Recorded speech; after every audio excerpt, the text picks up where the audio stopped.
عزتمندو مسلمانانو دا هغه خلق ته چې په الله ګران دی، دا هغه خلق ته چې په رسول الله صلی الله علیه وسلم ګران دی، دا مدرسو والا هغه خلق ته چې دی الحمدلله د قرآن د خدمت د پاره خپل سینې ساره او ماښام پیش کړي دي. دا مدرسو والا هغه خلق دی، دا د قوم هم خیر خوا دی، دا د ملک هم خیر خوا دی. دا مدرسو والا هغه خلق دی چې دا زما استاد بچوم خیر خوا دي. دی خپل یو ساعت او لمحات ستا د بچي د ضایع کولو کوشش نه کوي، ستا بچي ته قرآن مقدس خی، دا هغه کتاب تعلیم ورکي چې کم کتاب د الله کلام هم دی، کم کتاب د الله کتاب هم دی. عزتمندو مسلمانانو کلام الله هم دی، کتاب الله هم دی، وحی دا د حضرت جبرائیل په ذریعه باندې جناب نبی کریم صلی الله علیه وسلم باندې وخت په وخت چې کم کتاب د الله په حکم نازل دی د قرآن په شکل کې موجود دی او تر قیامت پورې به موجود وي او تر قیامت پورې به محفوظ وي. او ان شاء الله دا مدرسو والا، دا طلبه، دا مدرسو علما، دا قاریان، دا حافظان، دوی به ان شاء الله د خپلو سینو په وینو باندې د قرآن د دغې ګلشن ابیاري کوي.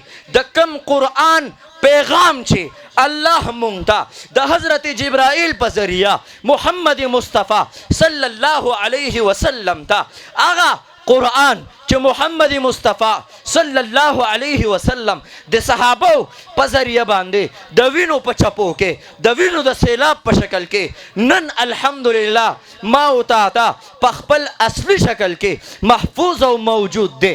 قیامت پورې به محفوظ او موجود وي. چې کله د قرآن الفاظ محفوظ نشو، چې کله د قرآن معنا محفوظ نشوه، بیا انتظار د قیامت کوا، بیا انتظار د قیامت کوا.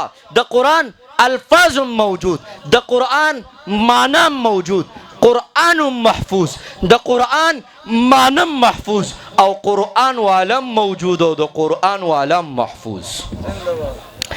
دا قاریان، دا طالبان، دا مدرسو والا، دا هغه خلق دی چې دا زما او ستا په غم کې شریک دی، دا زما او ستا په ښادۍ کې شریک دی، دا زما او ستا په جنازه کې شریک دی، دا زما او ستا په دعا کې شریک دی. او نن معاشره او د معاشرې خلق الله دې دوی له پوهه نصیبه کړي چې دوی د علماو نه دا دومره بدزني ولې اختیار کړې ده.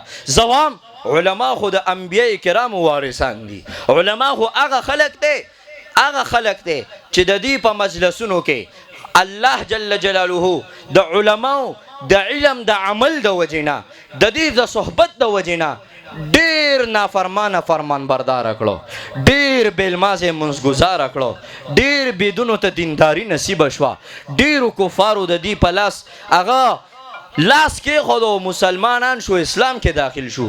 علما هغه خلق دی چې دا زما او ستا د ژوند په هر موړ کې پکار راتلون کې خلق دی. آخرت کې بم مونږ د خپلو علماو نه تپوس کوو، الله به بلا انعامات خپلو بندګانو له ورکي، جنت به م وله ورکي، د جنت نعمتونه به م ورکي. الله به وایي څه پاتې شته چې درکم.